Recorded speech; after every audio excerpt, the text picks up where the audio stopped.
হঠাৎই একটা দরকারে ঢাকা গিয়েছিলাম। আসার সময় পদ্মা সেতুতে ওঠার পর ভিউটা দেখে ক্যামেরা বন্দী করলাম। আসসালামু আলাইকুম প্রিয় বন্ধুরা। একটা বিশেষ দরকারে ঢাকায় গিয়েছিলাম হঠাৎই। এইজন্য আজ কিছুদিন হলো ঠিকঠাক অ্যাক্টিভ থাকতে পারি না ফেসবুকেতে। হয়তো অনেকেই খেয়াল করছেন এই বিষয়টা। তো ইনশাআল্লাহ আজকের থেকে আবার ফেসবুকে ব্যাক করছি। সবাইকে সাপোর্ট করব এবং পাশে থাকবো। আশা করি আপনারাও আমাকে সাপোর্ট করবেন এবং পাশে থাকবেন আগের মতোই। তো পদ্মা সেতুতে ওঠার পর এতটাই বাতাস হচ্ছিল যে ক্যামেরা ধরে রাখতে অনেক কষ্ট হচ্ছিল। অনেক কষ্টে ক্যামেরাটা ধরে রাখছিলাম এবং আকাশের সৌন্দর্য দেখছিলাম। পুরা পদ্মা সেতুটা পার হতে ১০ মিনিট প্লাস সময় লাগছিল।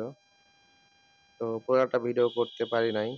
কারণ এতটাই বাতাস বললাম যে ক্যামেরা ধরে রাখতে অনেক কষ্ট হচ্ছিল। যতক্ষণ পারছি আরকি ভিডিওটা করছি। এতটাই ভাল লাগছিল মানে চারিদিকের পরিবেশ দেখে যে এটা না দেখলে বোঝা যাবে না আল্লাহ তাআলার সৃষ্টি কতটা সুন্দর, মানে নিজ চোখে না দেখলে বিশ্বাস করা যাবে না। আকাশের দিকে যতক্ষণ গাড়িতে ছিলাম ততক্ষণ দেখছি শুধু আকাশের দিকে তাকিয়ে।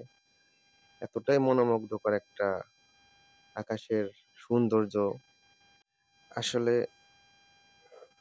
সেরকম লং ভিডিও করা হয় না। তাই একটা লং ভিডিও করার চেষ্টা করলাম। তো আশা করি কেমন হইছে আপনারা জানাবেন সেই বিষয়টা। ভালো হলে অবশ্যই জানাবেন। খারাপ হলেও সেটা কমেন্টের মাধ্যমে আমাকে অবহিত করবেন যাতে আমি পরবর্তীতে কোনো লং ভিডিও করলে ঠিকঠাকভাবে করতে পারি এবং অনুপ্রাণিত হইতে পারি।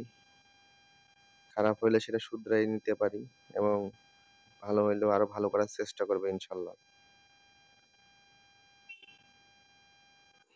তো সবাই ভিডিওটা শেয়ার করবেন, লাইক করবেন, কমেন্ট করবেন বেশি, বেশি করে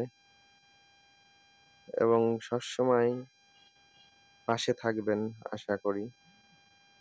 কারণ ফেসবুকে একে অপরের সাথে অ্যাক্টিভ না থাকলে কেউ আমরা এগিয়ে যেতে পারবো না। তাই সবাই সবাইকে বেশি, বেশি করে সাপোর্ট করবে এবং পাশে থাকবে। আল্লাহ হাফেজ।